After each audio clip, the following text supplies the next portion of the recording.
தங்க காசுகளை அறநிலையத்துறை, வருவாய்த்துறை, தொல்லியல் துறை அதிகாரிகள் கைப்பற்றி ஆய்வு செய்து வருகின்றனர். அண்மை செய்தியை பார்த்து வருகிறோம்.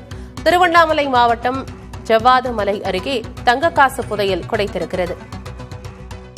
திருவண்ணாமலை ஜவ்வாதுமலை கோவிலூர் சிவன் கோயில் பணியின் போது தங்கக்காசு புதையல் கிடைத்திருப்பதாக அண்மை தகவல் வெளியாகியிருக்கிறது. 3ஆம் ராஜராஜ சோழன் ஆட்சியில் கட்டப்பட்ட கோயிலுக்கு அருகே தங்கக்காசு புதையல் கிடைத்திருக்கிறது. அண்மை செய்தியாக பார்த்து வருகிறோம்.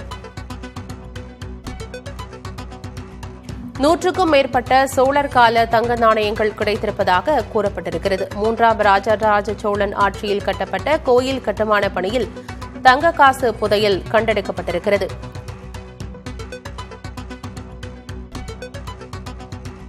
தங்க காசுகளை அறநிலையத்துறை, வருவாய்த்துறை, தொல்லியல் துறை அதிகாரிகள் கைப்பற்றி ஆய்வு செய்து வருகின்றனர்.